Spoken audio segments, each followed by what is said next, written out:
Olá, seja bem-vindo a mais uma das nossas aulas aqui na Escola Bíblica da Vila. É um prazer ter você aqui com a gente. Agora a aula de número 5 do nosso módulo sobre Pentateuco, entendendo os livros da lei, da Torá, que a gente já falou que está mais para instrução do que para lei. Agora a gente vai adentrar no terceiro livro, que é o livro de Levítico. É a nossa quinta aula, mas a gente está só em Levítico, e é a primeira metade de Levítico, tá? A primeira metade não em termos de capítulos, mas a gente vai ter duas aulas desse livro que ocupa uma porção central da Torá. O livro de Levítico, ele é, de certo modo, um dos pilares do Pentateuco, e por isso lidar com ele em duas aulas é melhor do que lidar com ele em uma aula só. Essa aula aqui é uma aula introdutória a um tipo de literatura que é um tanto estranha para a gente hoje na modernidade. Então, para a gente poder lidar com as coisas um pouco mais complexas, é bom a gente ter uma introdução à literatura sacerdotal primeiro, ao livro de Levítico primeiro, para depois a gente lidar com algumas coisas mais específicas do livro em si. A gente faz isso como parte desse segundo módulo, o que significa dizer que houve um primeiro. O nosso primeiro módulo tratou especificamente sobre interpretação da Bíblia como um todo. O que é a Bíblia, que tipo de livro é esse, que documentos são esses que compõem o texto bíblico, e agora a gente se aprofunda em pedaços do texto bíblico, trechos do texto bíblico. Nesse momento, a gente lida com o livro de Levítico e com o Pentateuco, com um olhar panorâmico para o Pentateuco, se aprofundando um pouco em cada um dos livros. Então, para fazer isso, eu gostaria de te convidar a orar comigo. Pai amado, a gente te agradece, Deus, por essa aula, te agradecemos, Deus, porque o Senhor se revela por meio da sua Escritura e o que queremos é entendê-la melhor.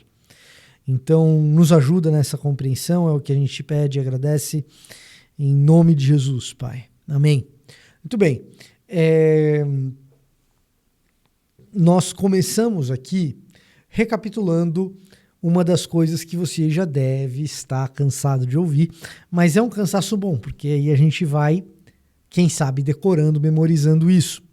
Os livros do Pentateuco, os livros da Torá, os 5 primeiros livros da Bíblia, têm os nossos nomes ocidentais, que a gente está habituado a chamá-los: Gênesis, Êxodo, Levítico, Números e Deuteronômio. Para não errar nunca mais, Levítico no singular, e não o livro de Levíticos.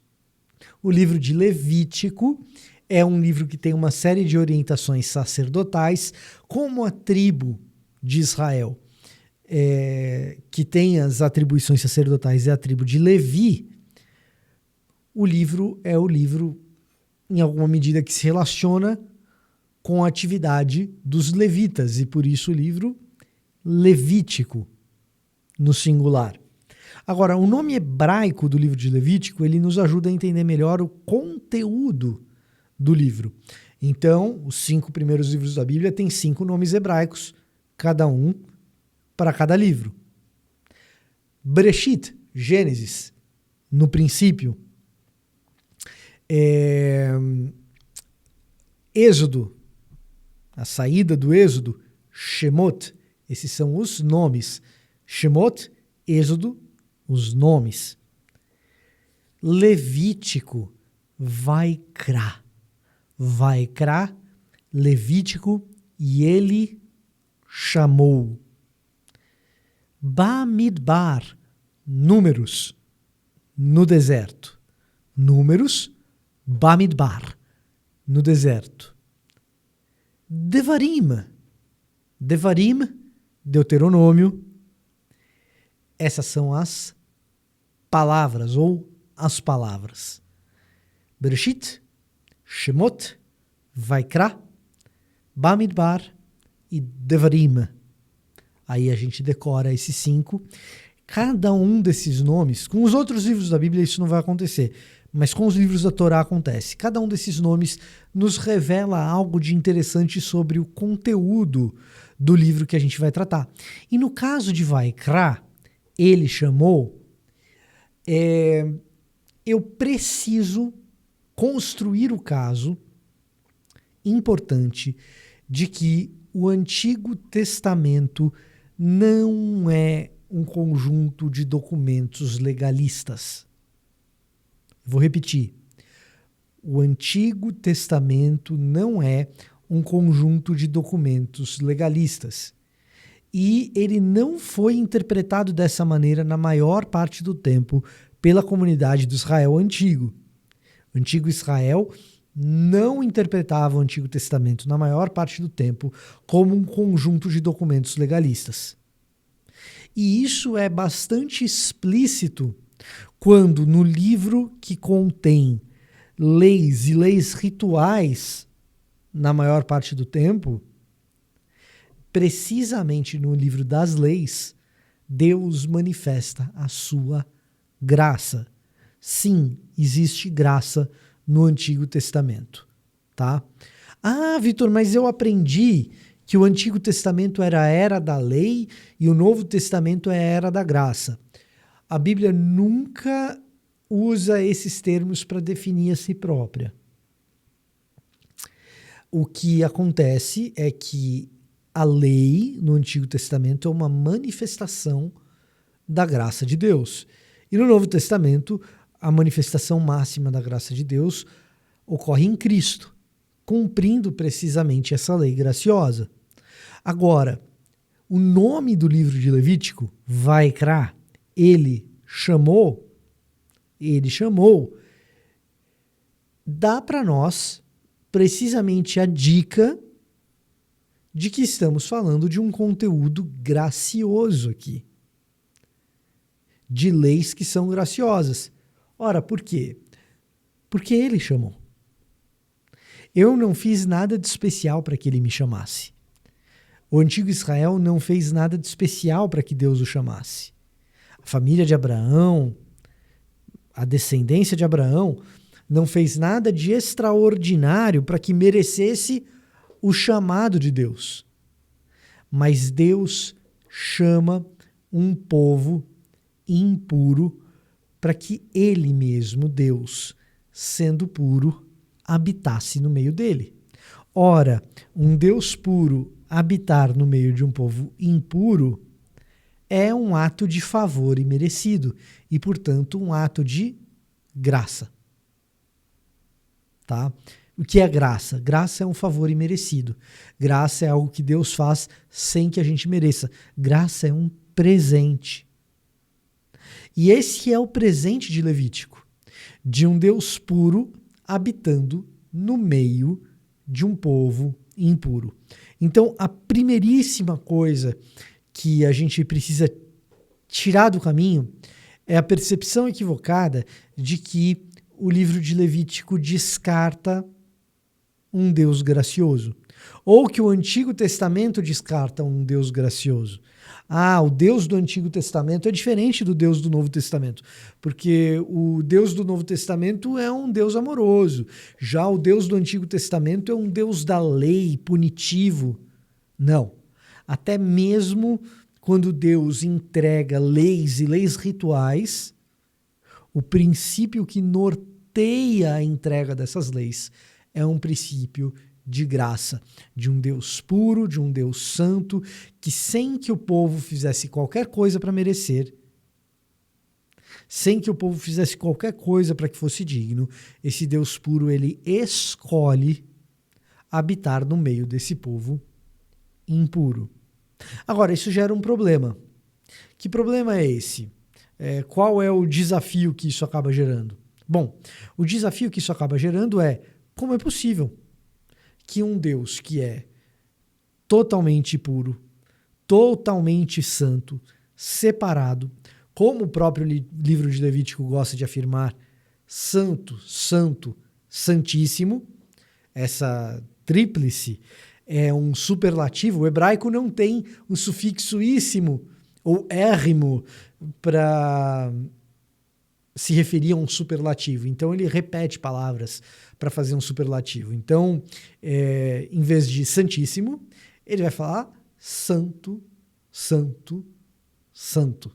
Aliás, diga-se de passagem, para que você saiba, nós temos vários sufixos para superlativos. Íssimo é o mais comum. E quando você for falar sobre algo chique, fale chiquíssimo.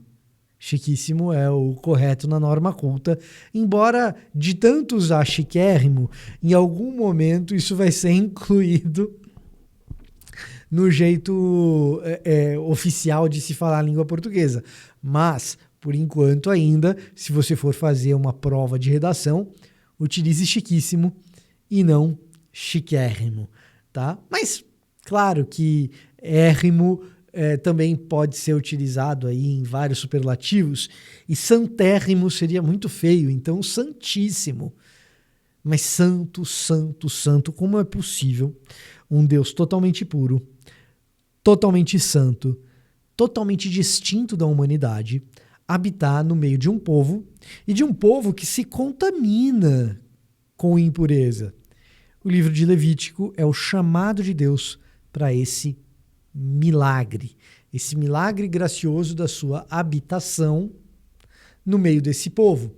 E quando a gente fala em habitação, é fundamental a gente lembrar que a habitação de Deus se dá por meio do tabernáculo. O tabernáculo é a habitação de Deus, é Deus armando a sua tenda no meio do povo. Armar a tenda no meio do povo é um sinal da habitação de Deus, é sinal que Deus está ali, que Deus está junto, que Deus está morando naquele lugar. Portanto, no livro de Levítico, tudo que estiver próximo da tenda, próximo do tabernáculo, quanto mais próximo do tabernáculo, mais santo. Quanto mais próximo do deserto, mais impuro. Você tem o deserto, você tem o início do acampamento, as fronteiras do acampamento, você tem o acampamento em si, você tem o arraial, você tem o tabernáculo. Dentro do tabernáculo você tem diversos aposentos, você tem o santo e você tem o santo dos santos. E de fora para dentro você vai tendo níveis maiores de pureza conforme você se aproxima do centro, que é a habitação de Deus pura no meio de um povo impuro. Para se aproximar desse centro, você precisa se purificar. E daí tantas leis darem conta de pureza e purificação em Levítico.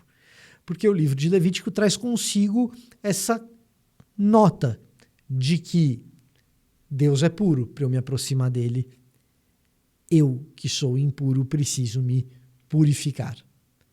É gracioso, eu não merecia sequer que ele estivesse aqui. Ele está, e para que isso ocorra, é necessário da nossa parte esse compromisso de que a gente vai se purificar. Então, o livro de Levítico é um livro sobre pureza. A pureza de um Deus que escolhe habitar no meio de um povo. E essa pureza é uma condição necessária para a manifestação da graça de Deus. Tudo isso vem acompanhado de uma outra ideia importante, que é: não faria sentido Deus habitar no meio desse povo se ele não tivesse com esse povo algum tipo de relacionamento. Então a gente não está falando meramente de Deus habitando no meio do povo, mas de modo que ele permanece de alguma maneira inacessível ou distante. Não. O livro de Levítico ele é um livro que marca a proximidade de Deus e uma presença próxima. Quer dizer, a proximidade de uma presença próxima, não. Mas é um livro que marca a presença de Deus, e essa presença ela é próxima. Essa presença próxima ela é mais devidamente notada pela encenação de um banquete. Então, primeira coisa é graça. Segunda coisa, você tem questões de pureza aí, a pureza necessária para que a graça se manifeste. A terceira coisa, a encenação de um banquete. E é fundamental que a gente entenda isso. Para entender isso, eu vou usar uma ilustração aqui. Digamos que eu te feche no trânsito. E só depois de te fechar, eu perceba que você é você. A gente emparelha no semáforo e eu que estava furioso que tinha te fechado e ainda achei que você estava andando muito lenta ali, joguei o meu carro em cima de você depois que o semáforo parou. Quando eu olhei quem estava dentro do carro, é o irmão da igreja. Que coisa chata. Instantaneamente eu me arrependo disso. E aí eu te mando uma mensagem no WhatsApp. Poxa, irmão, sabe o que é? Na minha vida estava acontecendo isso, aquilo, outro. E eu pequei contra você. E você vai falar, tá tudo bem, Vitor, não esquenta a cabeça e tal. Eu só vou ter certeza que você me perdoou quando? Porque você pode ter me perdoado. Mas como que eu vou ter certeza que você me perdoou? Como que não vai ficar na minha cabeça assim, mas o que será que fulano pensa de mim? Porque olha o que eu fiz. Mesmo tendo pedido perdão, pisei na bola. Será que ele não está falando de mim pelas costas, não? Se eu ou você dermos um churrasco e a gente estiver junto nesse churrasco, vamos dizer que você dá o churrasco que me chama. E ali naquele churrasco, minha esposa, minha filha brincam com a sua família, os seus filhos brincam com a minha filha, a gente assa ali uma picanha juntos e a gente come junto e fala sobre a vida e dá risada. Ali eu tenho certeza que a reconciliação aconteceu. Ali eu tenho certeza de que está tudo bem entre nós. Na mesa e na refeição, a reconciliação ela é um fator perceptível e até necessário para que não tenha na sobremesa uma torta de climão.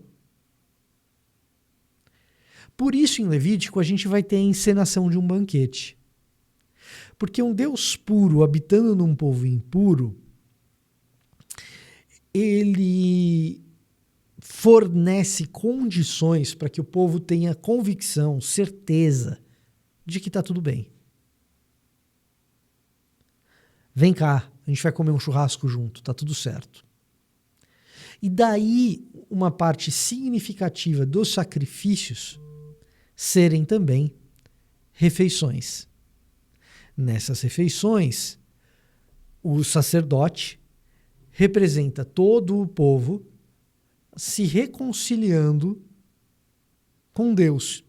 E por isso o sacerdote come parte do sacrifício e outra parte do sacrifício é consumida pelo fogo. Essa parte do sacrifício que está sendo consumida pelo fogo, está sendo queimada, é o próprio Deus, é uma encenação do próprio Deus se alimentando e junto ali com o sacerdote fazendo parte desse banquete. Todo ritual é, de alguma maneira, no bom sentido, uma dramatização, uma encenação. Qualquer ritual humano é uma encenação, uma dramatização. E a dramatização aqui é precisamente de uma reconciliação que acontece na mesa. Essa mesa é a convicção e a certeza de que um Deus gracioso e misericordioso, apesar das minhas impurezas e ofensas, ele me aceita na sua casa para um banquete, mostrando que tá tudo bem, não tem climão. Deus não é um Deus que apenas está presente no meio do povo de Israel. É um Deus que se mostra misericordioso e que faz com que haja convicção entre os israelitas de que, apesar das ofensas, está tudo bem. De uma maneira muito diferente daquela que é a nossa cultura, e talvez por isso seja um pouco mais difícil de ler e identificar no livro de Levítico essas coisas, o livro de Levítico se mostra uma face extremamente rica e interessante do amor, do cuidado e da misericórdia de um Deus que não apenas está presente, mas quer ser percebido como presente. E nisso a religião israelita, o texto bíblico, difere de muitas das religiões, em especial aquelas religiões do conhecimento oculto. O livro de Levítico ele é também um livro que mostra Deus como um Deus que age às claras. O Deus de Israel, ele não deseja que o seu nome seja conhecido apenas por alguns iluminados mais espirituais e especiais do que outros. Não, a espiritualidade israelita é uma espiritualidade da acessibilidade e do convite a todo o povo. Vaikra. Ele chamou, sem que eu merecesse. Ele me chamou. A base do livro de Levítico é essa, de uma pureza diante de um Deus puro, de purificações para que possamos estar diante de um Deus puro. E, por último e para finalizar, o livro de Levítico, então, ele delineia a purificação dos comportamentos quando se tem contato com esse Deus puro. E, portanto, os relacionamentos humanos e as interações sociais, elas vão estar descritas também no livro de Levítico como elas devem ocorrer. Como um povo que foi purificado, que está se purificando, age, como eles se tratam entre si. E por isso vai existir uma relação entre as leis de pureza no livro de Levítico e os rituais de pureza no livro de Levítico e a outra parte do livro de Levítico, que é o código de santidade. Como esse povo que se purifica se comporta uma vez que é purificado.